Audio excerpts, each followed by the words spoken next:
Hello everyone, my name is Abhishek Gupta and I welcome you all on this edutech platform. So दोस्तों, JAIIB मई 2026 cycle examination के लिए जो examination dates हैं वो already announce हो चुकी हैं। अब इस टाइम के ऊपर बहुत से एस्पिरेंट्स ये चाह रहे थे कि भी कुछ ऐसा मटेरियल मिल जाए जहाँ पे मिनिमम एफर्ट पुट इन करके वो मैक्सिमम आउटपुट जो है एग्जाम के अंदर ला पाएँ। तो इसी चीज़ को ध्यान में रखते हुए एडुटैप के द्वारा आप लोगों के लिए फास्ट ट्रैक टू 50 सीरीज लाई गई है, जहाँ पे 25 सेशन जो हो कंडक्ट किए जाएंगे। अगर मैं पर्टिकुलरली आरबीडब्ल्यूएम कंपोनेंट की बात करूं तो आरबीडब्ल्यूएम कंपोनेंट के हम लोग जो 25 सेशंस कंडक्ट करने वाले हैं। इसी तरह से बाकी कंपोनेंट्स के भी जो है 25 सेशंस कंडक्ट किए जाएंगे। अब इन 25 सेशंस का ओवर आर्चिंग एम क्या है? To make you guys score at least 50 marks out of your 100 marks guys. ठीक है, तो इस पर्टिकुलर सीरीज के अंदर हम लोग आरबीडब्ल्यूएम कंपोनेंट के जो मोस्ट इंपॉर्टेंट टॉपिक्स हैं उनको बहुत ही कॉम्प्रिहेंसिवली कवर करने वाले हैं। ठीक है, अब आज के सेशन में हम लोग बात करेंगे इंट्रोडक्शन टू रिटेल बैंकिंग के बारे में। But before moving ahead, I just want to let you know guys कि भाई previous year questions, most important topics और मोस्ट इंपॉर्टेंट एमसीक्यूज, ये तीनों ही फैक्टर्स बहुत ही प्रोमिनेंट रोल प्ले करते हैं किसी भी एग्जाम को क्वालिफाई करने में। तो दोस्तों, अगर आप लोगों का भी यही कंसर्न है तो आपकी स्क्रीन के ऊपर अभी जो डॉक्यूमेंट आप लोगों को दिख रहा है, इस डॉक्यूमेंट का लिंक आप लोगों को इस वीडियो के डिस्क्रिप्शन में देखने के लिए मिल जाएगा, जहां से आप लोग previous year questions, most important topics और most important MCQs for each and every component of JAIIB exam को डिटेल में एक्सेस कर पाएंगे, और वो भी बिल्कुल फ्री ऑफ कॉस्ट भी। So you can have a look on that particular document. After that अब हम लोग जो है स्टार्ट करते हैं आज की डिस्कशन को। तो हम लोग अपनी डिस्कशन को स्टार्ट करेंगे with the history of banking in India. तो देखिए गाइज, बैंकिंग की जो हिस्ट्री है इंडिया के अंदर, उसको हम लोग 3 फेज के अंदर जो है स्टडी करते हैं। सबसे पहला है फेज 1, फेज 2 एंड फेज 3। अब इन तीनों फेजेस के अंदर क्या कुछ हम लोगों को जो था वो डेवलपमेंट्स देखने के लिए मिली, इनको पहले हम लोग जो डिटेल में डिस्कस कर लेंगे। तो सबसे पहले हम लोग बात करेंगे फेज 1 के बारे में। अब देखिए, फेज 1 का अगर टाइम पीरियड देखा जाए तो फेज 1 को हम लोग अर्ली फेज भी बोल देते हैं। फेज 1 जो है वो स्टार्ट होता है फ्रॉम 1770s टू 1969। अब अगर आप लोग इस पर्टिकुलर टाइम पीरियड को ध्यान से देखें तो ये वही टाइम पीरियड है जिस टाइम पीरियड के अंदर ब्रिटिशर्स भी इंडिया के अंदर जो था वो रूल कर रहे थे। अब देखिए, इस पर्टिकुलर टाइम पीरियड के अंदर जब ब्रिटिशर्स इंडिया में रूल कर रहे थे तो 2 तरह थे जो ब्रिटिशर्स थे वो रूल करते थे। एक तो ब्रिटिश इंडियन प्रोविंसेस और प्रिंसली स्टेट्स, 2 तरह से उनका रूल हुआ करता था। ब्रिटिश इंडियन प्रोविंसेस वो प्रोविंसेस हुआ करते थे जहाँ पे जो ब्रिटिशर्स थे उनका हम लोगों को डायरेक्ट वे में रूल देखने के लिए मिलता था गाइस। इसके अलावा प्रिंसली स्टेट्स की अगर बात की जाए तो प्रिंसली स्टेट्स हम लोगों को वो पर्टिकुलर रीजन्स देखने के लिए मिलते थे जहाँ पे ब्रिटिशर्स का इनडायरेक्ट रूल हुआ करता था। अब ये स्टोरी मैं आप लोगों को क्यों बता रहा हूँ ब्रिटिशर्स वाली, ये प्रिंसली स्टेट्स वाली, बिकॉज अभी आप लोगों को जो फैक्ट मैं आप बताने वाला हूँ उन फैक्ट को याद करने में ये पर्टिकुलर स्टोरी जो है वो आप लोगों को हेल्प करने वाली है। और हाँ, आरबीडब्ल्यूएम कंपोनेंट के अंदर मैं आप लोगों को बता दूं कि फैक्ट और कंसेप्ट का मिक्सचर हम लोगों को देखने के लिए मिलता है। तो आप लोगों को बहुत ही कॉन्शियसली इन फैक्ट्स को जो है वो समझना है, कंसेप्ट्स को समझना है और प्रैक्टिकल इंप्लीमेंटेशन के ऊपर जो है वो फोकस करना है भी। अब यहाँ पे अगर फैक्ट्स की बात करें तो जिन भी पर्टिकुलर वर्ड्स, जिन फ्रेजेस के ऊपर आई विल बी एम्फेसाइजिंग, वो पर्टिकुलर वर्ड्स, वो पर्टिकुलर फ्रेजेस आप लोगों को जो है बिल्कुल ध्यान में रखने हैं भी। तो सबसे पहले बात करते हैं, हमारा जो फर्स्ट बैंक एस्टेब्लिश किया गया इंडिया के अंदर, that was bank of Hindustan. इसको कब एस्टेब्लिश किया? 1770s के अंदर इसको एस्टेब्लिश किया गया। हालांकि इसके जो ऑपरेशंस थे उनको क्लोज कर दिया गया इन द ईयर ऑफ 1832। अब 1770s के अंदर हमारा जो सबसे पहला बैंक है वो एस्टेब्लिश होता है बैंक ऑफ हिंदुस्तान। ठीक है, आफ्टर दैट अब हम लोग आते हैं उस स्टोरी के ऊपर जो अभी मैंने आप लोगों को बताई। तो देखिए, हम लोगों ने जैसे बात की कि इंडिया के अंदर जो था वो ब्रिटिश इंडियन प्रोविंसेस और प्रिंसली स्टेट्स थी। तो ब्रिटिश इंडियन प्रोविंसेस में ही कुछ 3 जो हमारे प्रोविंसेस थे वो बहुत ही रिच प्रोविंस हुआ करते थे, वो थे बंगाल, बॉम्बे और मद्रास। अब देखिए, ये जो रिच प्रोविंसेस थे यहाँ पे इकोनॉमिक एक्टिविटीज ज़्यादा परफॉर्म हो रही थी। तो इकोनॉमिक एक्टिविटीज़ क्योंकि ज़्यादा परफॉर्म हो रही थी तो यहाँ पे इसीलिए बैंक्स को एस्टेब्लिश किया जाता है इन द ईयर ऑफ 1809। कहाँ पे? बंगाल के अंदर, बॉम्बे के अंदर बैंक ऑफ बॉम्बे बनाया जाता है 1840 के अंदर, और बैंक ऑफ मद्रास बना दिया जाता है इन 1843। अब ये 3 बैंक्स किस किस ईयर में बने हैं ये भी आप लोगों को ध्यान में रखना है अभी। अब इन तीनों बैंक्स को मर्ज किया जाता है, और इनको मर्ज करके क्या बनता है? इंपीरियल बैंक ऑफ इंडिया बना दिया जाता है इन द ईयर ऑफ 1921। तो this fact you also need to remember कि भाई इंपीरियल बैंक ऑफ इंडिया जो है कब बनता है? 1921 में बनता है। और कौन कौन से बैंक्स को मर्ज करके जो है ये पर्टिकुलर बैंक बनाया जाता है अभी। अब यही Imperial Bank of India eventually बन जाता है State Bank of India in the year of 1955 guys. So Bank of Bengal, Bank of Madras और बैंक ऑफ बॉम्बे, इन तीनों बैंक्स को मर्ज करके इंपीरियल बैंक ऑफ इंडिया बन गया। अब इसी imperial Bank of of India को बाद में क्या बोल दिया गया, स्टेट बैंक ऑफ इंडिया बोल दिया गया। अब आज की डेट में जो हम लोगों को रेगुलेटर देखने के लिए मिलता है बैंकिंग सेक्टर का इंडिया के अंदर, वो है reserve Bank of India. But इस रिजर्व बैंक ऑफ इंडिया को भी एस्टेब्लिश किया गया था एज अ प्राइवेट एंटिटी भी। अब इस particular reserve Bank of India को एस्टेब्लिश किया गया था with the help of RBI act 1934। इस रिजर्व बैंक को नेशनलाइज किया जाता है 1949 के अंदर। उसके बाद से ही रिजर्व बैंक ऑफ इंडिया ने जो था वो रेगुलेटर की तरह एक्ट करना स्टार्ट किया था। So these are the particular facts जो कि आप लोगों को ध्यान रखने हैं विद रिस्पेक्ट टू फेज 1 या फिर early phase of history of banking in India guys, ठीक है। आफ्टर दैट नेक्स्ट फेज की अगर बात की जाए तो नेक्स्ट फेज हमारा हो जाता है फेज 2, जिसको हम लोग नेशनलाइजेशन फेज भी बोल देते हैं। अब ये जो पर्टिकुलर पीरियड है ये रन करता है फ्रॉम 1969 टू 1991। अब क्योंकि हम लोग देख रहे हैं कि भाई मोस्ट ऑफ द बैंक्स इस पर्टिकुलर टाइम ड्यूरेशन के दौरान सिर्फ जो हाई नेटवर्थ इनकम कस्टमर्स हैं या फिर जिनके पास एक अच्छा खासा सरप्लस वेल्थ पड़ा हुआ है, उन पर्टिकुलर कस्टमर्स को ही केटर करने का काम करते थे। बट धीरे धीरे ये रियलाइज़ हुआ कि भाई हम लोगों को जो लास्ट मैन ऑफ इंडिया है वहाँ तक जो है वो बैंकिंग के प्रोडक्ट और सर्विसेज को पहुँचाना है, उनको फंड्स अवेलेबल करवाने हैं, क्रेडिट की जो फैसिलिटी है वो प्रोवाइड करनी है। तो इसीलिए सोशल ऑब्जेक्टिव को अचीव करने के लिए नेशनलाइजेशन हम लोगों को इस पर्टिकुलर पीरियड के दौरान देखने के लिए मिली। अब 14 बैंक्स को नेशनलाइज कर दिया गया 1969 के अंदर और 6 मोर बैंक्स वर नेशनलाइज्ड इन 1980 भी, ठीक है। तो इस तरह से हम लोगों को जो नेशनलाइजेशन है वो होती हुई देखने के लिए मिली। अलॉन्ग विद दिस इसी पर्टिकुलर फेज के अंदर हम लोगों ने देखा कि जो ब्रांचेस के नेटवर्क थे उनकी भी एक्सपेंशन हम लोगों को देखने के लिए मिलती है गाइस, ठीक है। So this is nationalisation phase, ठीक है। अब हम लोगों ने अभी तक अर्ली फेज के बारे में बात कर ली और नेशनलाइजेशन फेज को समझ लिया। आफ्टर दैट नेक्स्ट हम लोग बात कर लेते हैं थर्ड फेज के बारे में, विच इज लिबरलाइजेशन फेज। अब 1991 से लेकर के अभी तक जो टाइम पीरियड रन कर रहा है उसको हम लोग लिबरलाइजेशन फेज ही बोल रहे हैं, बिकॉज हम लोगों को रिफॉर्म्स अभी भी होते हुए देखने के लिए मिल रहे हैं बैंकिंग सेक्टर के अंदर। अब देखिए 1991 के अंदर ऐसा क्या हुआ, देखिए 1990 के अंदर हम लोग जानते हैं कि इंडिया जो था वो बैलेंस ऑफ पेमेंट क्राइसिस को झेल रहा था। अब इस बैलेंस ऑफ पेमेंट क्राइसिस से बाहर निकलने के लिए लिबरलाइजेशन, प्राइवेटाइजेशन और ग्लोबलाइजेशन LPG रिफॉर्म्स किए गए, ठीक है। अब इन्हीं पर्टिकुलर रिफॉर्म्स के लिए जो था वो नरसिम्हन कमेटी को सेटअप किया गया। जिस नरसिम्हन कमेटी को सेटअप किया गया उसने क्या बोला कि भाई स्ट्रक्चरल रिफॉर्म्स एक तो किए जाने चाहिए और साथ ही साथ में बैंक्स को रिकैपिटलाइज करने की ज़रूरत है। रिकैपिटलाइज करने से मेरा मतलब क्या है कि भाई बैंक्स के पास जो एक सरप्लस कैपिटल होनी चाहिए, सो दैट अगर किसी भी तरह का इकोनॉमिक डाउनटर्न आता है या फिर किसी भी तरह की इकोनॉमिक इंस्टेबिलिटी आती है तो वहाँ पे उस इकोनॉमिक डाउनटर्न या फिर इकोनॉमिक इंस्टेबिलिटी को झेलने की जो कैपेसिटी है वो बैंक के पास होनी चाहिए भी। आफ्टर दैट हम लोगों को देखने के लिए मिला कि इस कमेटी ने क्या बोला कि भाई लाइसेंस दे दिए जाने चाहिए to open private sector banks, मतलब प्राइवेट सेक्टर बैंक्स को भी इनवाइट किया गया कि आप भी जो हो बैंकिंग सेक्टर का हिस्सा बनिए और जो सर्विसेज और जो प्रोडक्ट्स हैं उनको लास्ट मैन ऑफ इंडिया तक पहुंचाइए भी। अलॉन्ग विद दिस इसी पर्टिकुलर फेज में हम लोगों ने देखा D regulation of interest rate कर दिया गया। D regulation of interest rate का मतलब क्या है, देखिए हम लोग जानते हैं ना कि सेविंग्स अकाउंट के ऊपर जो एक रेट ऑफ इंटरेस्ट कस्टमर्स को प्रोवाइड किया जाता है और लोन के ऊपर जो है एक रेट ऑफ इंटरेस्ट कस्टमर से चार्ज किया जाता है। तो अब पहले क्या होता था कि reserve Bank of India he decide करता था कि कितना रेट ऑफ इंटरेस्ट जो एक सेविंग अकाउंट के ऊपर दिया जाएगा और कितना रेट ऑफ इंटरेस्ट जो कस्टमर से चार्ज किया जाएगा इन case of loans. But D regulation of interest rate के बाद नाउ आरबीआई ने क्या बोला कि भाई अब बैंक्स की अपनी डिस्क्रिप्शन है कि कितना रेट ऑफ इंटरेस्ट चार्ज करना है सेविंग्स अकाउंट के ऊपर और कितना रेट ऑफ इंटरेस्ट जो है वो कितना रेट ऑफ इंटरेस्ट जो सेविंग अकाउंट के ऊपर कस्टमर्स को प्रोवाइड करना है और लोन के केस में कितना रेट ऑफ इंटरेस्ट चार्ज करना है। तो इसी को क्या बोला जा रहा है, D regulation of interest rates. After that next was reduction in CRR and SLR। अब देखिए CRR क्या है, CRR stands for cash reserve ratio and SLR stands for statutory liquidity ratio.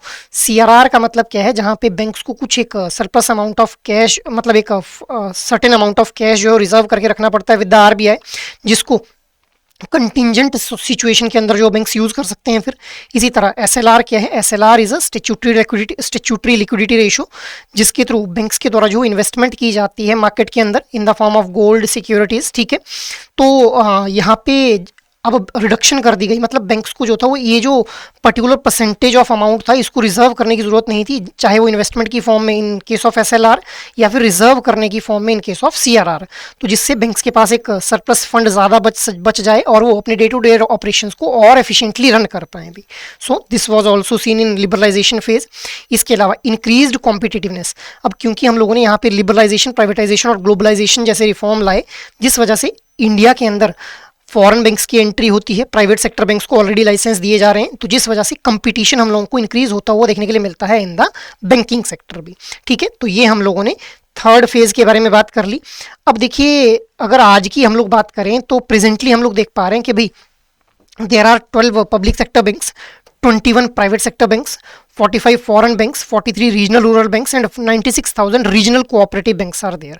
इसके अलावा 53 scheduled and 1470 non scheduled urban cooperative banks are there.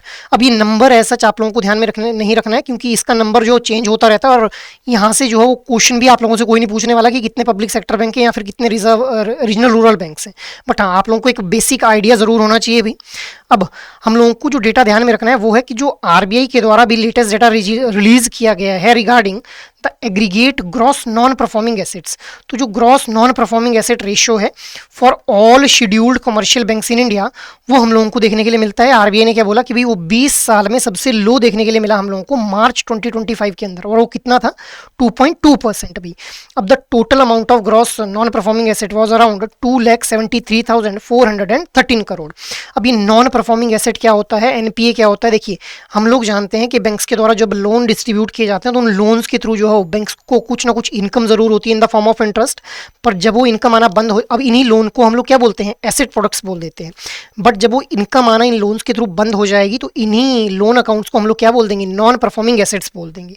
ठीक है, तो जो ग्रॉस नॉन परफॉर्मिंग एसेट्स हैं उनका सबसे कम हम लोगों को परसेंटेज देखने के लिए मिला 20 साल के अंदर, that was 2.2% as of March 2025 भी। ठीक है, तो ये आप लोगों को ये वाला जो पर्टिकुलर फैक्ट है ये आप लोगों को ध्यान में रखना है भी।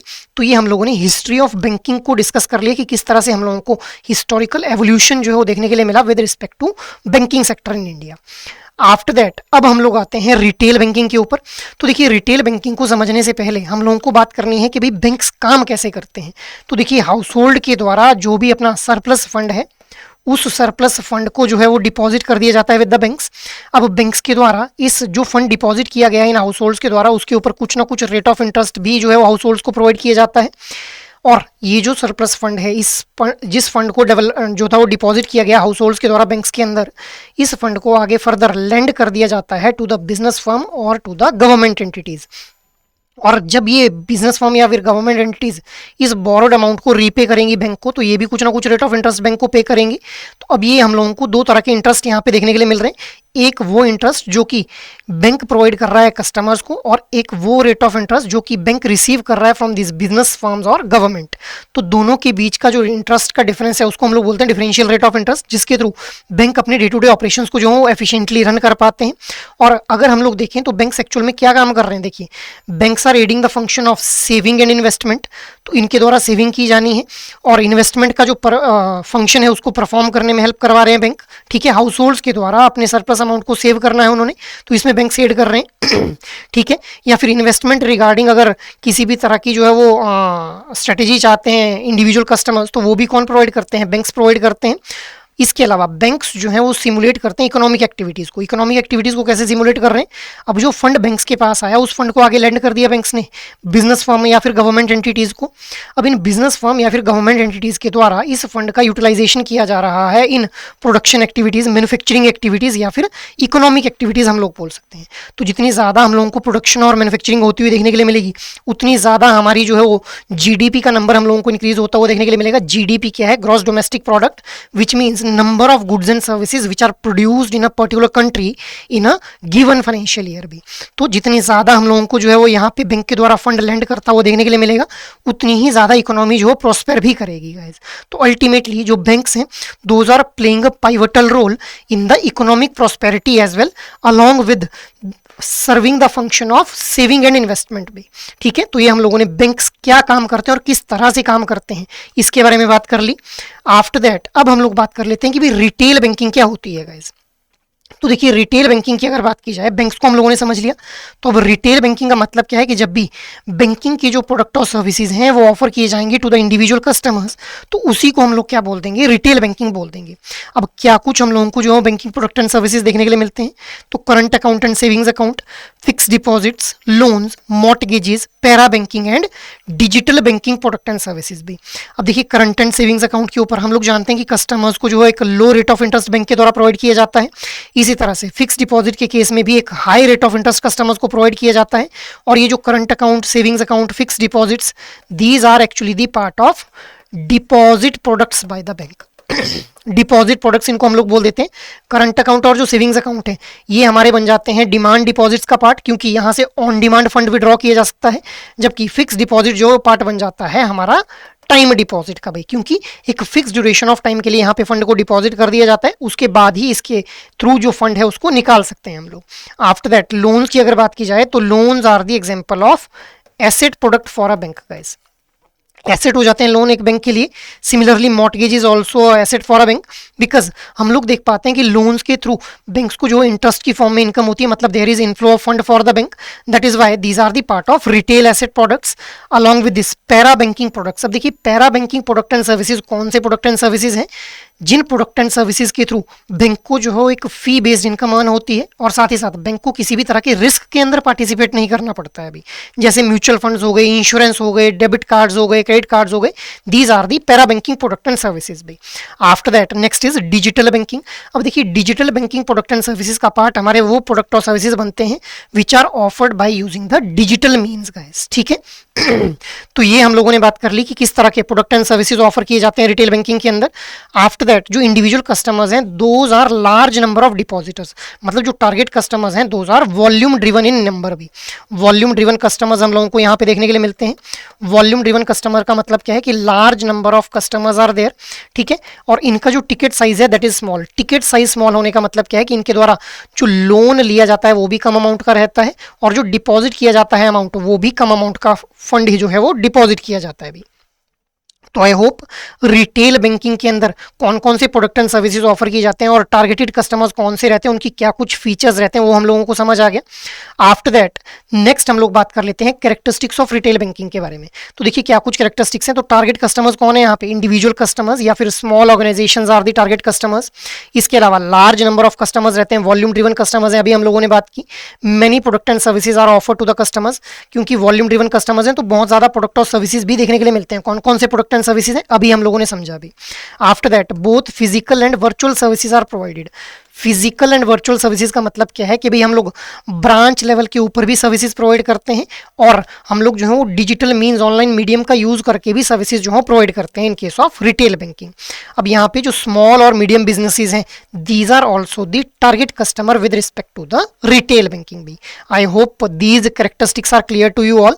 अब देखिए भाई ये वो मतलब फैक्टर्स हैं जिनसे आप लोगों को आइडेंटिफाई हो पाएगा कि हम लोग रिटेल बैंकिंग के बारे में बात कर रहे हैं। कैरेक्टरिस्टिक्स वही होता है ना जिसके थ्रू हम लोग आइडेंटिफाई कर पाएं कि भाई यहाँ पे जो किस पर्टिकुलर जो फैक्टर है उसके बारे में जो डिस्कशन किया जा रहा है। मतलब रिटेल बैंकिंग की कैरेक्टरिस्टिक्स के थ्रू हम लोगों को समझ आ रहा है कि भाई यहाँ पे टारगेट कस्टमर्स कौन है, किस तरह के प्रोडक्ट एंड सर्विसेज ऑफर किए जाते हैं, ठीक है। इसके अलावा हमारी जो सर्विसेज हैं वो किस तरह से प्रोवाइड की जाती हैं, ऑनलाइन चैनल्स के थ्रू, ऑफलाइन चैनल्स के थ्रू। आफ्टर दैट अब हम लोग कुछ की टर्म्स को डिस्कस कर लेते हैं गाइस। तो व्हाट आर दी की टर्म्स जो कि हम लोगों को यहाँ पे डिस्कस करनी है? Those are mass retail banking and class retail banking. अब देखिए मास रिटेल बैंकिंग की अगर बात की जाए तो मास रिटेल बैंकिंग के अंदर हमारे जो नाम से ही समझ आ रहा है हम लोगों को कि यहाँ पे मास वॉल्यूम ड्रिवन कस्टमर्स हम लोगों को देखने के लिए मिलते हैं और इन वॉल्यूम ड्रिवन कस्टमर्स को स्टैंडर्डाइज्ड प्रोडक्ट्स जो है ऑफर किए जाते हैं। अब देखिए गाइस स्टैंडर्डाइज्ड प्रोडक्ट्स को ऑफर करने से मेरा मतलब क्या है कि जैसे मान लो अगर राम नाम का कोई कस्टमर है उसको अगर सेविंग्स अकाउंट के ऊपर 6% जो रेट ऑफ इंटरेस्ट है वो अगर ऑफर किया जा रहा है तो जो भी कस्टमर है बैंक के पास जिनका भी सेविंग अकाउंट ओपन अप है उन सभी को जो है 6% ही रेट ऑफ इंटरेस्ट ऑफर किया जाएगा। So this is standardised products, मतलब सिमिलर स्टैंडर्ड्स को ध्यान में रखते हुए जो है वो प्रोडक्ट और सर्विसेज ऑफर किए जाएंगे। अब अगर दूसरा एग्जांपल हम लोग लें तो अगर एक कस्टमर के होम लोन को प्रोसेस होने में 10 दिन लग रहे हैं तो सभी कस्टमर्स का जो होम लोन है वो 10 दिन में ही प्रोसेस हो जाएगा भी, ठीक है। So this is mass retail banking. After that next हम लोग बात कर लेते हैं क्लास रिटेल बैंकिंग के बारे में।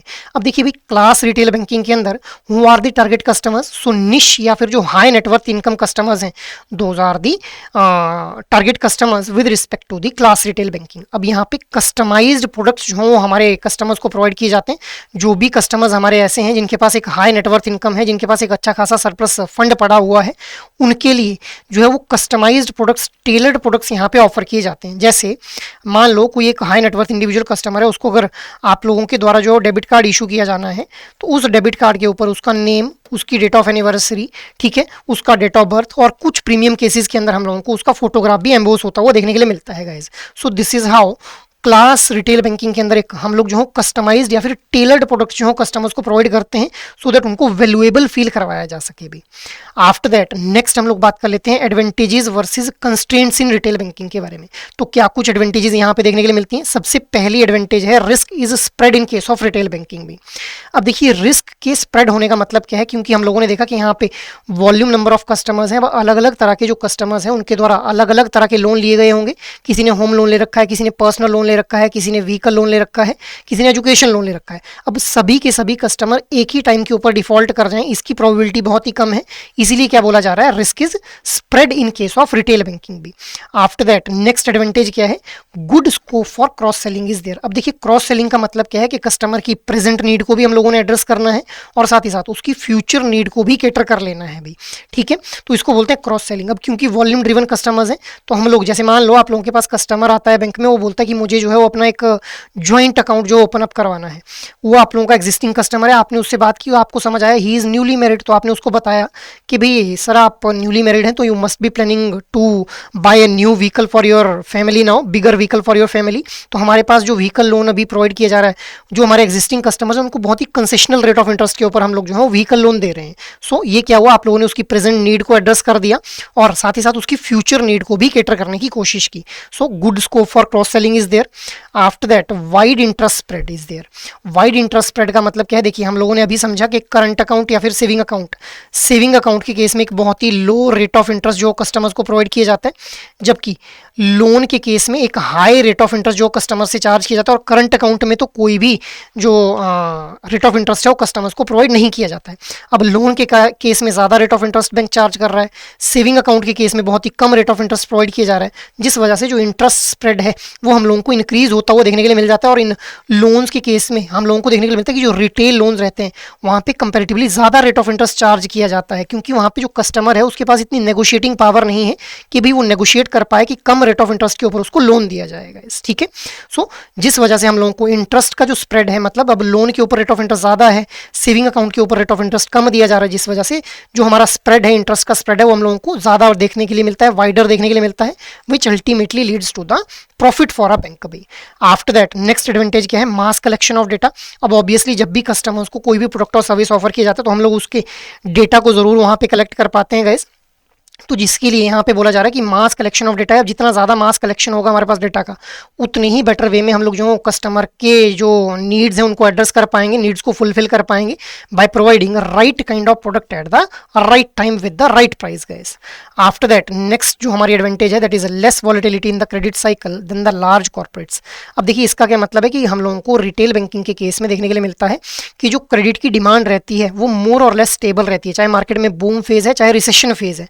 जो हमारे रिटेल कस्टमर्स हैं उनके द्वारा लगभग क्रेडिट की जो है वो सिमिलर सी डिमांड हम लोगों को देखने के लिए मिलती है, इसीलिए बोला जा रहा है less volatility in the credit cycle than the corporate banking. अब कॉर्पोरेट बैंकिंग में जो कॉर्पोरेट क्लाइंट्स हैं अगर मार्केट बूम पे है तो वो ज़्यादा क्रेडिट की डिमांड करेंगे, ज़्यादा प्रॉफिट अर्न कर पाएं जिस वजह से वो, ठीक है। तो हम लोगों को ज़्यादा वॉलेटिलिटी देखने के लिए मिलती है in case of corporate banking, जबकि लेस वॉलेटाइल रहती है हमारी क्रेडिट की जो डिमांड है in case of retail banking. So ये हम लोगों ने एडवांटेजेस के बारे में बात कर ली।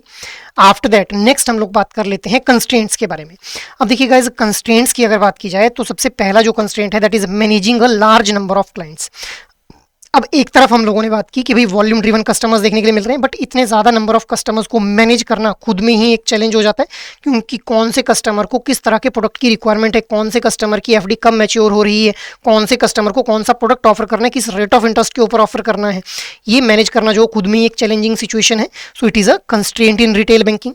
After that IT complication. अब हालांकि हम लोगों को देखने के लिए मिल रहा है कि जो इन्फॉर्मेशन टेक्नोलॉजी है उसमें जो एडवांसमेंट हो रही है उस वजह से काफ़ी ज़्यादा जो ऑपरेशनल एफिशिएंसी है हम लोग अचीव कर पा रहे हैं बैंकिंग प्रोसेसेस के अंदर, बट कॉम्प्लिकेशंस भी बढ़ती जा रही हैं। जैसे जैसे साइबर हम लोगों को जो है वो जैसे जैसे इंफॉर्मेशन टेक्नोलॉजी के अंदर अपग्रेडेशन हो रही है वैसे वैसे साइबर फ्रॉड्स भी हम लोगों को जो है वो इंक्रीज होते हुए देखने के लिए मिल रहे हैं। So IT complication is also a challenge या फिर constraint with respect to retail banking. After that next is the bank run during uncertainty. अब देखिए बैंक रन क्या होता है, मान लो n नंबर ऑफ कस्टमर्स हैं, उनके द्वारा जो है वो अपना सेविंग अकाउंट ओपन अप किया गया है with ABC private limited bank, ठीक है। अब इस पर्टिकुलर बैंक के पास जो इनका सेविंग अकाउंट ओपन है, मार्केट में स्पेकुलेशन होती है कि भाई मार्केट में रिसेशन आने वाला है, तो ये सभी कस्टमर इकट्ठे होकर जो इस बैंक के पास चले जाते हैं कि हमें अपना फंड जो है विड्रॉ करना है। अब जब मल्टीपल कस्टमर्स एक पर्टिकुलर टाइम के ऊपर बैंक से अपना फंड विड्रॉ करने के लिए आ जाते हैं, उसको बोलते हैं हम लोग बैंक रन गाइस। अब क्योंकि ये बहुत ही अनसर्टेन सिचुएशन है, क्योंकि बैंक के पास भी इतना सरप्लस कैपिटल नहीं रहता कि वो सारे के सारे कस्टमर्स की जो डिमांड है उसको एक ही टाइम के ऊपर फुलफिल कर पाए। सो it is a constraint in retail banking. After that next constraint is non performing assets. अब देखिए नॉन परफॉर्मिंग एसेट्स क्या है, ऑलरेडी मैंने आप लोगों को बताया कि लोन और एडवांसेज जो हो एसेट प्रोडक्ट रहते हैं रिटेल बैंकिंग के अंदर। क्यों? क्योंकि इनके थ्रू इंटरेस्ट की फॉर्म में इनकम अर्न होती है एक बैंक को, बट जब इनकम आना बंद हो जाएगी तो इन्हीं को हम लोग क्या बोल देंगे, नॉन परफॉर्मिंग एसेट्स बोल देंगे। तो जितने ज़्यादा नॉन परफॉर्मिंग एसेट्स होंगे उतना ही बैंक को जो है वो दिक्कत फेस होगी अपने ऑपरेशंस को रन करने के लिए गाइस, ठीक है। सो क्योंकि ये बैड लोन्स की तरह काउंट होंगे ना बैंक की जो बुक ऑफ अकाउंट्स है वहाँ पे। So this is also a constraint in retail banking. After that fierce competition. अब देखिए गाइज हम लोगों को देखने के लिए मिल रहा है कि आज की डेट में चाहे वो प्राइवेट सेक्टर बैंक है, चाहे वो फॉरेन बैंक है, चाहे वो पब्लिक सेक्टर बैंक है, लगभग हर बैंक के द्वारा सेम सेट ऑफ कस्टमर्स को जो हो केटर करने का काम किया जा रहा है। तो हम लोगों को एक फियर्स कॉम्पिटिशन देखने के लिए मिल रहा है। अब एक ऑप्टिमम प्राइस के ऊपर, राइट टाइम के ऊपर, right kind of product customer को करवाना, it is a difficult situation guys, so it is also a constraint in retail banking. After that next is cost of maintaining the branch network. अब देखिए customers तक अपनी reach को expand करना है अगर बैंक ने, तो ब्रांच के नेटवर्क को एक्सपेंड करना पड़ेगा। ब्रांचेस का जो नेटवर्क है उसको एक्सपेंड करने में एक हैवी कॉस्ट इनकर होती है, क्योंकि उसके लिए ब्रांच मतलब बैंक को पहले एक ब्रांच एस्टेब्लिश करनी है अगर, तो उसके लिए एक स्पेस जो रेंट पे लेना पड़ेगा, वहाँ पे IT इंफ्रास्ट्रक्चर जो है इंस्टॉल करना पड़ेगा, ह्यूमन रिसोर्स वहाँ पे रिक्रूट करना पड़ेगा। तो जिस वजह से एक अच्छी खासी कॉस्ट वहाँ पे जो इनकर होती है। अब जितनी ज़्यादा कॉस्ट इनकर करेगा बैंक, उतना उसकी जो है प्रॉफिटेबिलिटी में डिक्रीज हम लोगों को देखने के लिए मिलेगा guys. So there is a cost of maintaining the branch network which is acting as a constraint in growth of retail banking guys, ठीक है। सो ये हम लोगों ने कंस्ट्रेंट्स के बारे में बात कर ली। आफ्टर दैट नेक्स्ट हम लोग बात कर लेते हैं एवोल्यूशन ऑफ रिटेल बैंकिंग के बारे में। अब देखिए किस तरह से हमारी जो रिटेल, पहले हम लोगों ने हिस्ट्री ऑफ बैंकिंग को समझा, अब हम लोग रिटेल बैंकिंग की एवोल्यूशन को समझ रहे हैं। तो देखिए 1960s के अंदर जो बैंक्स थे इनके द्वारा सिर्फ कॉर्पोरेट या फिर जो हाई नेटवर्थ इंडिविजुअल्स थे उन्हीं को जो था वो केटर करने का काम किया जा रहा था। धीरे धीरे हम लोगों ने देखा कि इन्वेस्टमेंट बैंक्स की एमर्जेंस हम लोगों को देखने के लिए मिली और मर्चेंट बैंक्स भी एस्टेब्लिश किए गए। अब इन्वेस्टमेंट बैंक्स क्या थे, जो कि इन्वेस्टमेंट रिगार्डिंग जो एडवाइस थी वो कस्टमर्स को प्रोवाइड कर रहे थे, और मर्चेंट बैंक्स क्या थे, which were acting as a intermediary between the corporate world, मतलब एक इंस्टीट्यूशनल इन्वेस्टर और हमारे जो कॉर्पोरेट एंटिटीज थी उनके बीच में इंटरमीडियरी का काम कर रहे थे। मर्चेंट बैंक्स के द्वारा फैसिलिटेट किया जा रहा था कि भाई जिन इंडिविजुअल्स के पास में सरप्लस वेल्थ है वो उस सरप्लस वेल्थ को इन्वेस्ट कर पाएं, और जिनको फंड की रिक्वायरमेंट है अपने बिजनेस को एक्सपेंड करने के लिए उनको फंड प्रोवाइड किया जा सके। सो this was the main function of merchant banks. After that धीरे धीरे हम लोगों ने देखा कि भाई कॉर्पोरेट और रिटेल बैंकिंग का राइज होता है। कॉर्पोरेट बैंकिंग के अंदर उन पर्टिकुलर कॉर्पोरेट एंटिटीज को ही केटर करने का काम किया जाएगा which are into the business guys. इसके अलावा रिटेल बैंकिंग के अंदर मास वॉल्यूम ड्रिवन कस्टमर्स को केटर करना स्टार्ट किया गया। अब आज की डेट में हम लोग देख पा रहे हैं कि डिजिटल बैंकिंग जो है मर्ज हो चुकी है, और हम लोगों को फिनटेक्स के साथ में जो है वो बैंक्स का पार्टनरशिप देखने के लिए मिलता है गाइस, ठीक है। सो इस तरह से ग्लोबली जो रिटेल बैंकिंग थी वो एमर्ज हुई भी। आफ्टर दैट अब अगर हम लोग बात करें कि इंडिया का क्या सिनेरियो है, इंडिया में किस तरह से हम लोगों को जो है वो रिटेल बैंकिंग का सिनेरियो देखने के लिए मिलता है, तो देखिए फॉरेन बैंक्स को 1970s के अंदर जो था वो सेटअप कर दिया गया। 1980s के अंदर सिटी बैंक के द्वारा जो क्रेडिट कार्ड प्रोडक्ट्स थे उनको इशू किया जाता है। अब क्योंकि सिटी बैंक के द्वारा क्रेडिट कार्ड प्रोडक्ट को इशू किया गया तो पब्लिक सेक्टर बैंक्स को एक टफ कंपटीशन यहाँ पे देखने के लिए मिला, जिस वजह से इनको भी जो कार्ड प्रोडक्ट थे उनको ऑप्ट करना पड़ा। अब यहाँ पे इंडिया के अंदर जो बैंक ऑफ बड़ौदा और जो आंध्रा बैंक है वो अर्लीस्ट क्रेडिट कार्ड इशूअर बन जाते हैं गाइस। आज की डेट में हम लोग बात करें तो हम लोगों को एक रिटेल वॉर देखने के लिए मिलती है regarding adoption of digital payments, customer relationship management across NBFCs and private banks and public sector banks. So आज की डेट में non banking financial companies, public sector banks, private sector banks, इनके बीच में एक होड़ लगी हुई है कि भाई किस तरह से जो है वो डिजिटल पेमेंट्स को हम लोगों को जो है वो एक्सेसिबल बनाना है अपने कस्टमर्स के लिए, और कस्टमर रिलेशनशिप मैनेजमेंट किस तरह से बेटर करनी है सो दैट कस्टमर्स के साथ में एक लॉयल रिलेशन, एक लॉन्ग वर्दी जो ट्रस्ट है उसको मेंटेन किया जा सके। सो ये हम लोगों ने बात कर ली कि क्या हम लोगों को रिटेल बैंकिंग का सिनेरियो जो है वो इंडिया के अंदर देखने के लिए मिल रहा है। आफ्टर दैट अब हम लोग जो है वो एक पर्टिकुलर रिपोर्ट को डिस्कस कर लेते हैं that was published by Reserve Bank of India इन 2021 भाई। 2021 की एक रिपोर्ट है that was named trend and progress of banking in India 2020-2021 भाई। अब इस पर्टिकुलर रिपोर्ट को आप लोगों की जो मैकमिलन की बुक है उस पर्टिकुलर बुक के अंदर मेंशन किया गया है पर्टिकुलरली, इसीलिए हम लोग इसको जो है वो डिस्कस कर रहे हैं यहाँ पे। अब यहाँ पे आप लोगों को ये सभी फैक्ट ध्यान में नहीं रखने हैं, जिन भी फैक्ट्स को मैं एम्फेसाइज करूँगा या फिर अंडरलाइन कर रखे हैं वही फैक्ट्स आप लोगों को ध्यान में रखने, बट हाँ एक एनालिटिकल पोर्शन पे आप लोगों को जरूर फोकस करना है। फैक्ट एज सच ये नंबर्स याद नहीं रखने आप लोगों को। तो सबसे पहले हम लोग बात करते हैं regarding growth rate of retail asset of the banking system, कि किस तरह से जो रिटेल एसेट्स हैं, रिटेल लोन्स की ग्रोथ हम लोगों को देखने के लिए मिलती है। अब यहाँ पे कंपेरेटिव एनालिसिस किया गया 2019, 2020 और 2021 के डेटा का गाइस। अब यहाँ पे हाउसिंग लोन का जो नंबर है वो हम लोगों को इंक्रीज होता हुआ देखने के लिए मिला 12044, 13965 एंड 15619। तो हम लोगों को डबल डिजिट की ग्रोथ यहाँ पे हाउसिंग लोन कंपोनेंट के अंदर देखने के लिए मिलती है। इसके अलावा आप लोगों को ध्यान रखना है टोटल रिटेल लोन्स का जो नंबर है दैट वाज 23043, 26592 एंड 29864, मतलब ये नंबर भी हम लोगों को इंक्रीज होता हुआ देखने के लिए मिल रहा है। रिटेल लोन्स भी बढ़े इन तीनों सालों के अंदर, और हम लोगों को होम लोन का नंबर भी जो इंक्रीज होता हुआ देखने के लिए मिला है। अब अगर परसेंटेज ग्रोथ की बात की जाए 2019 के अंदर it was over the previous year what was the percentage growth 18.6%, 2020 में इट वाज 15.4% एंड 2021 में इट वाज 12.3% भी। अब आप लोगों को ध्यान में रखना है कि जो बैंक का रिटेल लोन पोर्टफोलियो है इसने डबल डिजिट की ग्रोथ को यहाँ पे रजिस्टर किया है, अभी हम लोगों ने देखा इसको। और अगर हम लोग हाउसिंग लोन कंपोनेंट की ही बात करें तो it constitutes more than 50% of the total retail portfolio of the bank. तो जो टोटल रिटेल पोर्टफोलियो है बैंक का उसके लगभग 50% से ज़्यादा कॉन्ट्रीब्यूशन उसमें किसकी है, हाउसिंग लोन कंपोनेंट की हम लोगों को देखने के लिए मिलती है। So this is analytical part जो आप लोगों को ध्यान में रखना है। आफ्टर दैट नेक्स्ट हम लोगों को इस रिपोर्ट के अंदर एक डेटा देखने के लिए मिलता है regarding percentage of retail asset to total asset of the banking system. तो देखिए यहाँ पे आप लोगों को ध्यान रखना है कि परसेंटेज शेयर रिटेल का टोटल एडवांसेस के कंपैरिजन में कितना देखने के लिए मिलता है हम लोगों को, मतलब जो टोटल लोन्स डिस्ट्रीब्यूट किए गए उनमें से रिटेल लोन्स का क्या परसेंटेज शेयर था। सो 2019 के अंदर इट वाज 24.18%, 2020 के अंदर 26.33% और 2021 में इट वाज 28.06% भी। इसके अलावा इसी पर्टिकुलर रिपोर्ट के अंदर हम लोगों को देखने के लिए मिलता है regarding number of ATMs of the scheduled commercial banks. तो देखिए गाइस, अगर हम लोग बात करें कि number of branches which were covered under CBS, CBS क्या है यहाँ पे, कोर बैंकिंग सॉल्यूशन भी। तो इसका नंबर अगर हम लोग बात करें तो 120,535, 122,994, 122,976 भी। तो हम लोगों को इस तरह से ये जो नंबर ऑफ ब्रांचेस, कितनी ऐसी ब्रांचेस थी जो कि कोर बैंकिंग सॉल्यूशन के थ्रू जो थी वो इंटीग्रेटेड थी, उसके ये पर्टिकुलर नंबर्स देखने के लिए मिलते हैं। और अगर हम लोग कवरेज ऑफ ब्रांच की बात करें तो 100% ब्रांचेस वर कवर्ड अंडर सीबीएस भी। ठीक है, सीबीएस क्या है, कोर बैंकिंग सॉल्यूशन, जिसके थ्रू मल्टीपल ब्रांचेस को आपस में जो इंटीग्रेट करने का काम किया जाता है गाइस। ठीक है, तो ये पर्टिकुलर डेटा आप लोगों को ध्यान में रखना है जो मैंने आप लोगों को अंडरलाइन करके बताया या फिर जिस पर्टिकुलर डेटा के ऊपर मैंने एम्फेसाइज किया अभी। आफ्टर दैट नेक्स्ट हम लोग बात कर लेते हैं चैलेंजेस फॉर रिटेल बैंकिंग के बारे में। तो क्या कुछ चैलेंजेस हम लोगों को यहाँ पे देखने के लिए मिलते हैं रिटेल बैंकिंग को लेकर के। तो सबसे पहला चैलेंज है कंज्यूमर प्रोटेक्शन एंड प्राइसिंग भी। तो आज की डेट में अगर कस्टमर के साथ किसी भी तरह का जो है वो कोई भी ग्रीवेंस राइज हो जाता है या फिर किसी भी तरह का फ्रॉड हो जाता है, सो बैंक के लिए सबसे बड़ी दिक्कत क्या है कि भाई बैंक को किस तरह से कस्टमर को उस फ्रॉड, उस ग्रीवेंस के अगेंस्ट जो है प्रोटेक्शन प्रोवाइड करनी है सो दैट कस्टमर जो सेफ फील कर पाए। और दूसरा चैलेंज क्या है, pricing.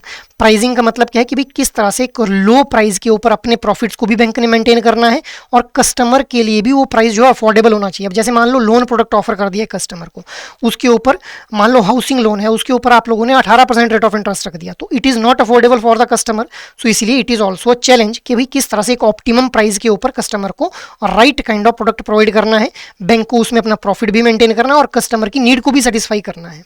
After that next challenge is inadequacy of MIS। अब देखिए गाइस, MIS क्या होता है, MIS stands for management information system.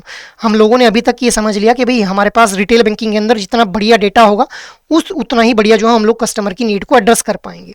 तो MIS क्या है, मैनेजमेंट इन्फॉर्मेशन सिस्टम, जिसके द्वारा आप लोगों के पास जो डेटा है उस डेटा को प्रोसेस करके जो इन्फॉर्मेशन आएगी उस इन्फॉर्मेशन को मैनेज करने का काम किया जाएगा।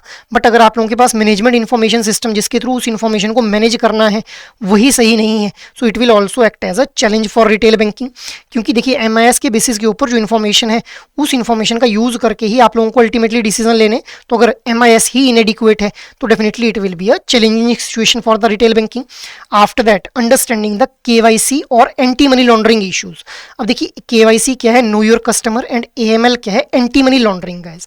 तो KYC नो योर कस्टमर और जो एंटी मनी लॉन्ड्रिंग की गाइडलाइंस हैं these are issued by Reserve Bank of India.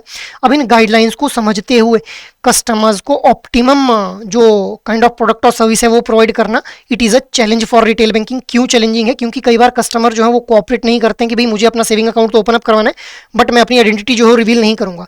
या फिर हम लोगों को कुछ ऐसे केसेस देखने के लिए मिलते हैं जहाँ पे कस्टमर कस्टमर की आइडेंटिटी को जो है वो अनकवर करना जो है हमारे लिए थोड़ा इम्पॉसिबल हो जाता है गाइस। तो इस तरह से ये जो केवाईसी गाइडलाइंस हैं या फिर एंटी मनी लॉन्ड्रिंग गाइडलाइंस हैं, इनको भी फॉलो करना है और बैंक को कस्टमर को प्रोडक्ट और सर्विसेज भी प्रोवाइड करनी है। So this becomes a challenging situation in retail banking. After that next is effects of disruptive technology. अब देखिए डिसरप्टिव टेक्नोलॉजी का मतलब क्या है। एक तरफ तो हम लोग देख पा रहे हैं कि टेक्नोलॉजी की वजह से हम लोगों को जो ईज महसूस हो पा रही है रिटेल बैंकिंग के अंदर, सीमलेस हम लोगों को जो है एफिशिएंसी देखने के लिए मिल रही है। बट डिसरप्टिव टेक्नोलॉजी की वजह से हम लोगों को जो है वो अलग अलग तरह के रिस्क भी यहाँ पे देखने के लिए मिल रहे हैं गाइस। जैसे हम लोगों को देखने के लिए मिल रहा है कि साइबर फ्रॉड्स हम लोगों को इंक्रीज होते हुए देखने के लिए मिल रहे हैं, ठीक है। इसके अलावा कस्टमर्स के जो क्रेडेंशियल्स हैं उनको जो स्टील कर लिया जाता है, उनके अकाउंट्स को हैक कर लिया जाता है। So this is a challenge for retail banking. After that managing risk. अब देखिए अलग अलग तरह के रिस्क हम लोगों को रिटेल बैंकिंग में देखने के लिए मिलते हैं, जैसे credit risk, market risk, operational risk. अब इन अलग अलग तरह के रिस्क को मैनेज करना है। और मतलब देखिए कस्टमर के द्वारा मतलब बैंक के द्वारा जब भी कस्टमर को लोन दिया जाता है तो बैंक इज नॉट श्योर ना कि भाई कस्टमर उस लोन को रीपे करेगा या फिर नहीं करेगा, या फिर डिफॉल्ट करेगा या फिर नहीं करेगा। तो इस तरह के रिस्क को मैनेज करना भी एक रिटेल बैंकिंग के अंदर चैलेंज हो जाता है हमारे लिए भी। After that next challenge is continuing growth. अब देखिए गाइस ग्रोथ को अचीव करना और उस ग्रोथ को कंटिन्यू करना दोनों में डिफरेंस है। क्योंकि अगर आप लोगों को ग्रोथ को कंटिन्यू करना है then you need to innovate your product, और हर बार एक नया प्रोडक्ट लाना जिससे कस्टमर की नीड को सेटिस्फाई किया जा सके और एक राइट प्राइस के ऊपर कस्टमर को वो प्रोडक्ट प्रोवाइड हो, राइट काइंड ऑफ चैनल के थ्रू वो प्रोडक्ट प्रोवाइड हो। तो इसके रिगार्डिंग जो डिसीजन मेकिंग करना है वो हमारे लिए थोड़ा डिफिकल्ट हो जाता है, चैलेंजिंग हो जाता है। तो इसीलिए continuing the growth of bank in retail banking is a challenge भाई, ठीक है। तो ये हम लोगों ने कुछ चैलेंजेस के बारे में बात कर ली। आफ्टर दैट नेक्स्ट हम लोग बात कर लेते हैं फ्यूचर ऑफ रिटेल बैंकिंग के बारे में। अब देखिए guys future of retail banking की अगर बात की जाए तो हम लोगों ने देखा कि 2019 के अंदर हम लोगों को कोविड-19 को जो था वो फेस करना पड़ा। अब इस टाइम के ऊपर जो इकोनॉमिक एक्टिविटीज़ थी वो हॉल्ट कर चुकी थी, बट हम लोगों ने देखा कि डिजिटल ट्रांसफॉर्मेशन हम लोगों को इसी दौर में देखने के लिए मिली, जिस वजह से हमारी जो इकोनॉमी थी एक बार उसने फिर से मूव करना स्टार्ट किया, इकोनॉमी का पहिया घूमने लगा। इसी डिजिटल ट्रांसफॉर्मेशन का फायदा जो बैंक्स ने भी उठाया और बैंक्स ने अपने banking as a software and application program interfaces को जो था वो डेवलप कर लिया। अब इनसे हुआ क्या कि बैंक्स ने जो डेटा था उसको एग्रीगेट कर लिया और ऑपरेशनल एफिशिएंसी बैंक्स की अल्टीमेटली बढ़ गई भी। तो डिजिटल ट्रांसफॉर्मेशन का फायदा हम लोगों को देखने के लिए मिला कि बैंक्स के द्वारा भी उठाया गया। अब हम लोग बात कर लेते हैं कि क्या कुछ कारण है जिस वजह से हम लोग रिटेल बैंकिंग की जो ग्रोथ है उसको एक्सेप्ट कर सकते हैं इंडिया के अंदर भी। तो सबसे पहला जो कारण है that is rise of young Indian professionals. Young Indian professionals हम लोगों को जानने के लिए मिलता है कि भाई हमारा इंडिया का जो डेमोग्राफिक डिविडेंड है वो बहुत ही अच्छा है, मतलब वर्किंग एज पॉपुलेशन बहुत बढ़िया है। तो जितनी ज़्यादा हमारे यंग इंडियन प्रोफेशनल्स होंगे उतने ही ज़्यादा वो इकोनॉमिक एक्टिविटीज़ में कंट्रीब्यूट करेंगे। जितना वो इकोनॉमिक एक्टिविटीज़ में कंट्रीब्यूट करेंगे उतना ही उनके द्वारा इनकम भी अर्न की जाएगी और उस इनकम को या तो वो सेव करेंगे या तो इन्वेस्ट करेंगे। दोनों ही केसेस के अंदर हमारी जो रिटेल बैंकिंग है उसकी ग्रोथ को एक्सिलरेट करने का काम करेंगे ये यंग इंडियन प्रोफेशनल्स भी। इसके अलावा सेकंड रीज़न क्या है, इंडियाज़ इकोनॉमिक ग्रोथ। तो देखिए हम लोग जानते हैं कि इंडिया जो है वो वर्ल्ड की one of the fastest growing economy है। अब जैसे जैसे इंडिया की इकोनॉमी ग्रो कर रही है वैसे वैसे यहाँ पे जो है वो हम लोगों को प्रोडक्शन एक्टिविटीज़, मैन्युफैक्चरिंग एक्टिविटीज़ भी इंक्रीज होती हुई देखने के लिए मिल रही हैं। जितनी ज़्यादा इकोनॉमिक एक्टिविटीज़ होंगी उतने ज़्यादा क्रेडिट की रिक्वायरमेंट होगी। जितना ज़्यादा क्रेडिट जो है बैंक से जो है वो बोरो किया जाएगा एंटिटीज़ के द्वारा, उतना ही ज़्यादा बैंक को जो है इनकम हो पाएगी in the form of interest. So it is also a contributing factor for the growth of retail banking in India. After that next is increasing purchasing power भी। अब देखिए परचेजिंग पावर के increase होने का मतलब क्या है गाइस कि जैसे पहले मान लेते हैं कि 100 रुपीज़ में आप लोग जो है वो 1 kg ऑफ वीट जो था वो बाय कर पा रहे थे। अब 100 kg के अंदर अगर आप लोग जो 5 kg ऑफ वीट बाय कर पा रहे हैं तो it means your purchasing power has increase. आप लोग जो परचेजिंग पावर आप लोगों की बढ़ गई तो जो पैसा आप लोगों के पास सरप्लस वेल्थ बची उसका यूटिलाइजेशन करने के लिए आप लोगों को जो बैंकिंग की जरूरत पड़ेगी। सो it is also a contributing factor for the growth of retail banking.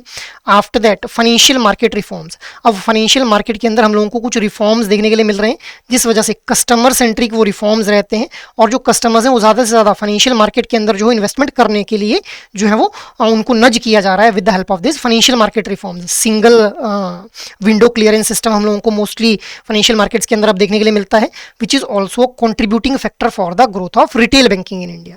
After that technological innovation. अब देखिए जैसे जैसे टेक्नोलॉजी इनोवेट हो रही है वैसे वैसे रिटेल बैंकिंग के अंदर भी हम लोग देख पा रहे हैं कि हम भी अपने प्रोडक्ट प्रोडक्ट और सर्विसेज को इनोवेट कर रहे हैं और जितना हम लोग अपने प्रोडक्ट और सर्विसेज के अंदर एडवांस टेक्नोलॉजी को इंट्रोड्यूस कर रहे हैं, उतना ही ज़्यादा रिटेल बैंकिंग जो है वो सीमलेस वे के अंदर ग्रो भी कर रही है और एफिशिएंट भी हो रही है अभी। सो it is also contributing factor for the growth of retail banking. After that automation of banking processes.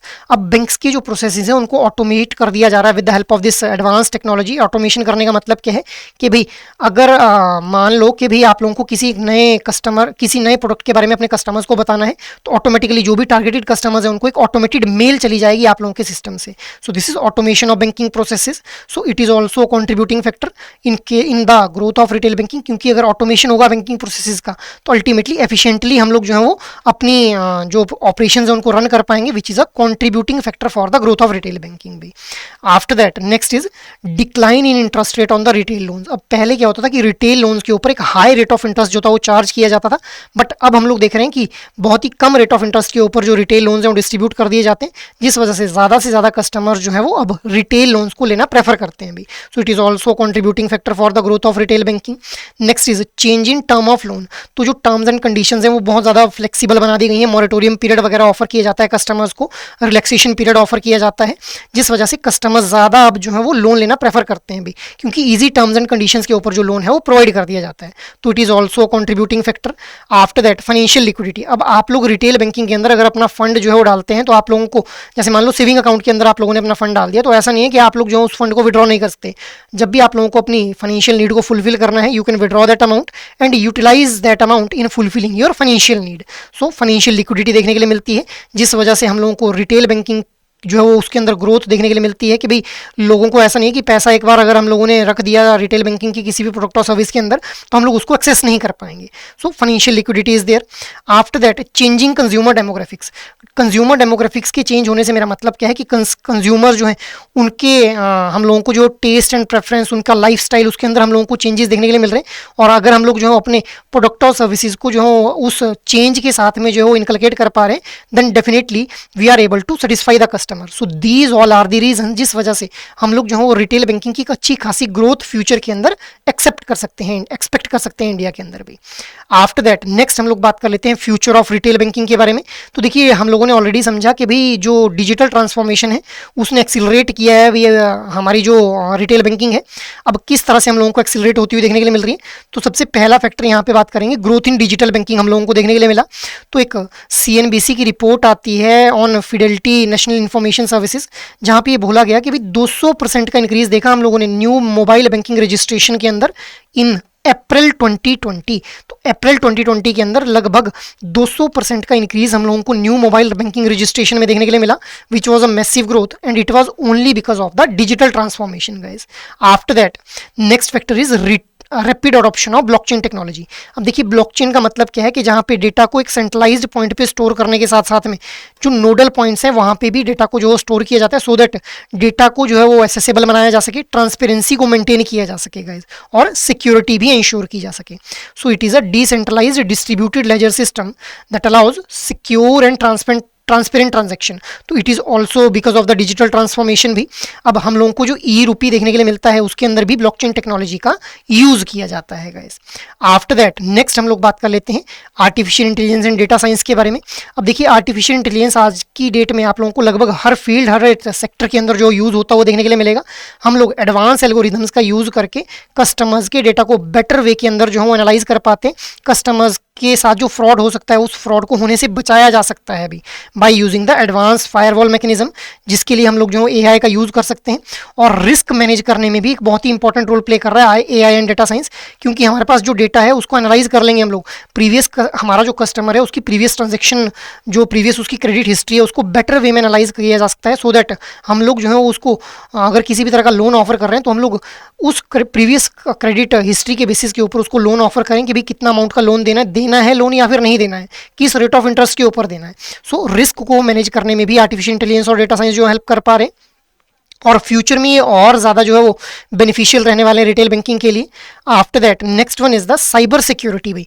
अब देखिए आज की डेट में जैसे जैसे टेक्नोलॉजी ग्रो कर रही है तो साइबर सिक्योरिटी को इंश्योर करना it should be the top most priority. अब किस तरह से इसको जो अचीव किया जा सकता है, सो मल्टी फैक्टर ऑथेंटिकेशन को टर्न ऑन करके हम लोग जो है वो क्या कर सकते हैं, साइबर सिक्योरिटी को जो है वो इंश्योर कर सकते हैं।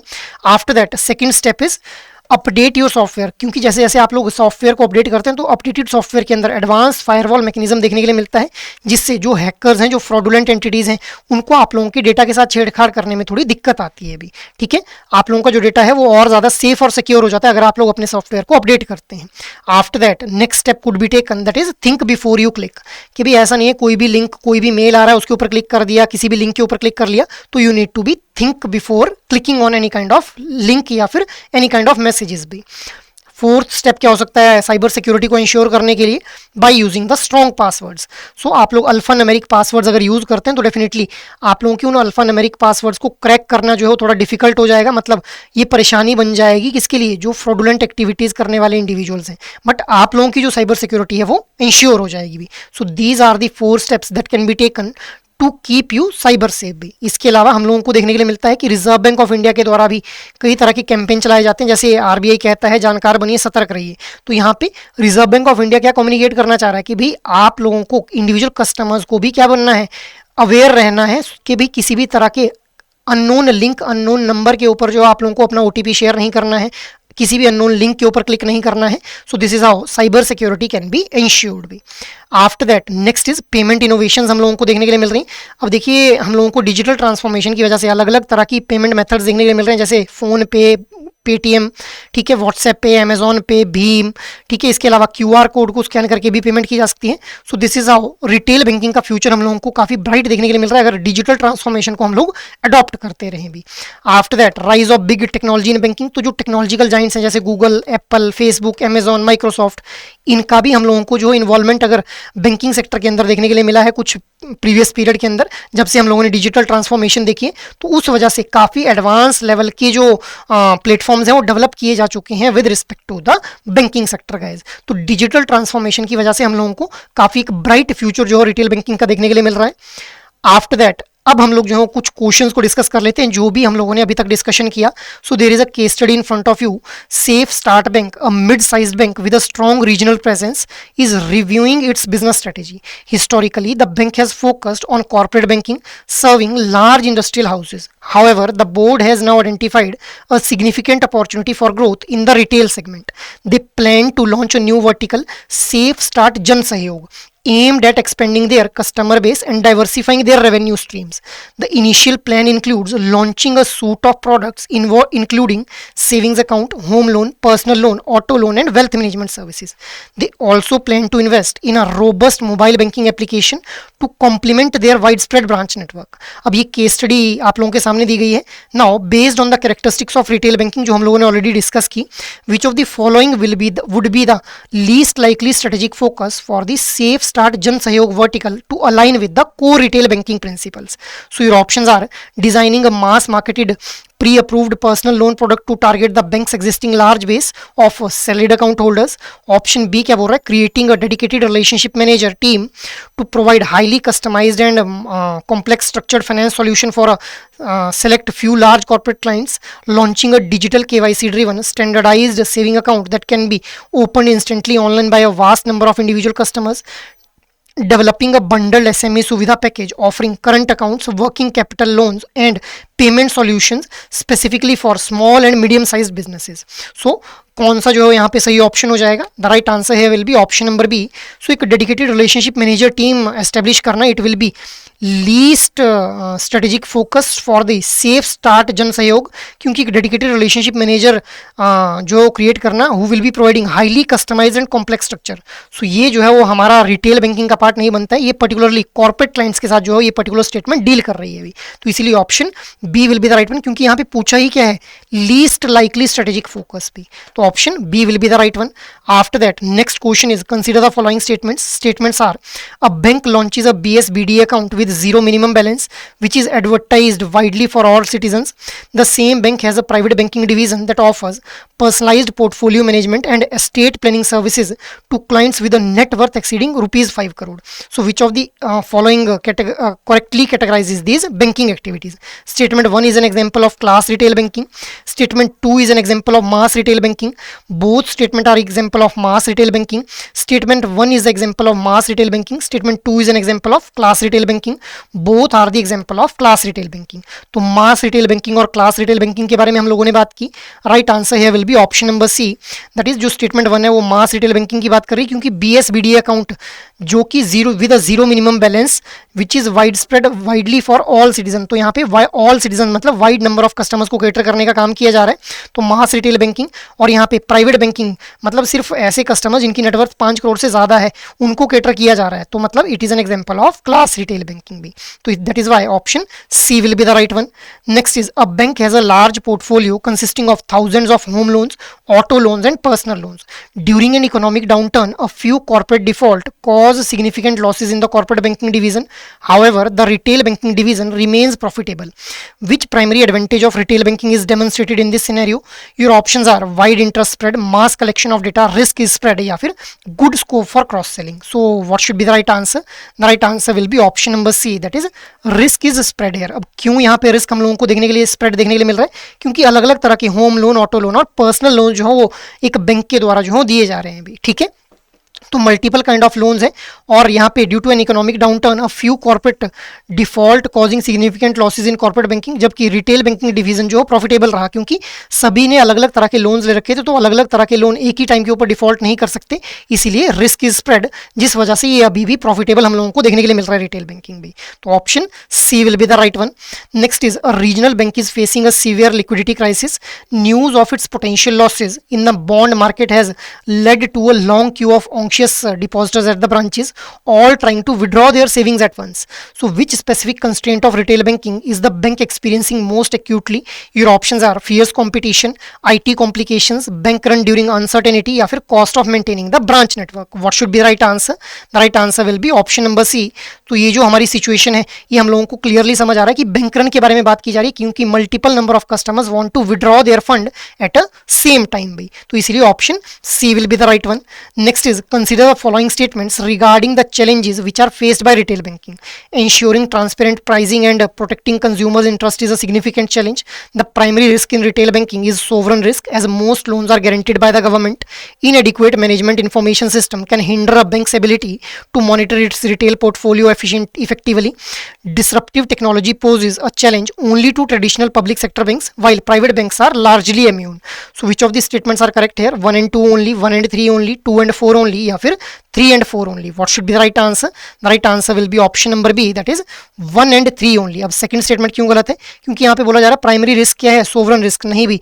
और ये बोला जा रहा है as most loans are guaranteed by the government, नहीं भी, गवर्नमेंट की गारंटी का कोई लेना देना नहीं है यहाँ पे. Disruptive technology poses a challenge only to traditional, नहीं भी, सभी तरह के बैंक्स को जो है डिसरप्टिव टेक्नोलॉजी जो है एज अ चैलेंज हम लोगों को देखने के लिए मिलती है सभी बैंक्स के केस में. सिर्फ पब्लिक सेक्टर बैंक्स के केस में है ऐसा बिल्कुल भी नहीं है गाइस. ठीक है, so option B will be the right one. After that, next is which of the following statements about presidency banks is or are true here? The Bank of Bengal was established in 1809. The Bank of Madras was established before Bank of Bombay.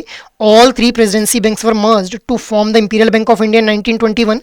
The Imperial Bank of India was later renamed as Reserve Bank of India. So you need to choose the correct option here. 1 and 3 only, 2 and 4 only, 1, 2 and 3 only या फिर all of the above. So what should be the right answer? The right answer will be option number A, that is 1 and 3 only. अब second statement क्या बोल रहे, bank of Madras was established before bank of Bombay, नहीं भी, पहले हम लोगों को जो है वो बैंक ऑफ बंगाल, फिर बैंक ऑफ बॉम्बे और फिर बैंक ऑफ मद्रास देखने के लिए मिलता है. After that Imperial Bank of India was later renamed as Reserve Bank of India, नहीं भी, it was later renamed as State Bank of India. So option A will be the right one. First और third statement हमारी जो है बिल्कुल सही हो जाती हैं अभी. तो ये हम लोगों ने इंट्रोडक्शन टू रिटेल बैंकिंग के बारे में बात कर ली. ठीक है, अपार्ट फ्रॉम दिस अगर आप लोग जो है वो किसी भी तरह की गाइडेंस चाहते हैं रिगार्डिंग योर JIB एग्जामिनेशन, तो आप लोग जो है वो एडुटैप की वेबसाइट के ऊपर विजिट कर सकते हैं, जहां जाते ही आप लोगों को जो है JIB मतलब इन कोर्सेज नाम के टैब के ऊपर क्लिक कर लेना है. After that you need to click on this JIB courses. अब जैसे ही आप लोग JIB कोर्सेज के ऊपर क्लिक करेंगे तो यहाँ पे आप लोगों को अलग अलग तरह के कोर्सेज जो है देखने के लिए मिल जाएंगे. जैसे JIB के लिए कंप्लीट मास्टर कोर्स, जिसके अंदर JIB एग्जाम के चारों कंपोनेंट्स की कॉम्प्रिहेंसिव प्रिपरेशन आप लोगों को करवाई जाएगी with the help of concept classes, जो कि लगभग 15 से 20 मिनट की देखने के लिए मिलती हैं गाइस. इसके अलावा लाइव क्लासेस आप लोगों को एग्जाम से ठीक पहले प्रोवाइड की जाएंगी. आप लोग लोग कंटेंट को जो है रिवाइज कर पाएं, इसके लिए कंसेप्ट नोट्स आप लोगों को प्रोवाइड किए जा रहे हैं, और साथ ही साथ आप लोग जो है कंटेंट को प्रैक्टिस कर पाएं, इसके लिए आप लोगों को solve PYQs, chapter wise mock test और फुल लेंथ मॉक टेस्ट भी प्रोवाइड किए जा रहे हैं भी। So you can opt for this particular course अगर आप लोग जो है कंप्लीट प्रिपरेशन करना चाहते हैं फॉर दिस GIB एग्जामिनेशन। इसके अलावा अगर आप लोग चाहते हैं इंडिविजुअल कंपोनेंट के मास्टर कोर्स में खुद को एनरोल करना है, तो IIFS, PPB, AFM और RBWM इन चारों कंपोनेंट के इंडिविजुअल मास्टर कोर्सेज भी अवेलेबल हैं। जैसे ही आप लोग स्क्रॉल डाउन करेंगे you will be able to access this particular courses भी। इसके अलावा अगर आप लोग चाहते हैं कि सिर्फ मोस्ट इंपॉर्टेंट टॉपिक्स को आप लोगों को टारगेट करके जो प्रिपरेशन करनी है, तो लाइव क्रैश कोर्स बैच 3 में खुद को आप लोग एनरोल कर लीजिए, जहां पे आप लोगों को लाइव क्लासेस के थ्रू 120 आवर्स की ड्यूरेशन में मोस्ट इंपॉर्टेंट टॉपिक्स कवर करवाए जाएंगे। सभी कंपोनेंट्स के लिए रिवीजन पर्पस के लिए कंसेप्ट नोट्स दिए जा रहे हैं, आप लोग कंटेंट को प्रैक्टिस कर पाएं, इसके लिए solve PYQs, chapter wise mock test और फुल लेंथ मॉक टेस्ट भी प्रोवाइड किए जा रहे हैं भाई। तो ये हम लोगों ने लाइव क्रैश कोर्स और मास्टर कोर्स के बारे में बात कर ली। बट अगर आप लोगों को लग रहा है आप लोगों की प्रिपरेशन तो कंप्लीट है, अब आप लोगों को सिर्फ अपनी जो है वो इवैल्यूएशन करनी है, तो आप लोग टेस्ट सीरीज में खुद को एनरोल कर सकते हैं, जहां पे आप लोगों को solve PYQs, chapter wise mock test और फुल लेंथ मॉक टेस्ट जो है प्रोवाइड किए जा रहे हैं भी। So you can enrol yourself in any of these particular courses depending upon your need for GIB preparation. So that is all from my side for this particular session. I hope ये session आप लोगों को काफी अच्छा लगा होगा। अगर actually में ये सेशन आप लोगों को पसंद आ रहे हैं तो इन सेशंस को आप लोग लाइक, शेयर और सब्सक्राइब कर लें, और अगर आप लोगों की कोई भी क्वेरी हो तो आप लोग मेल कर सकते हैं hello@edutab.co.in के ऊपर। जय हिंद।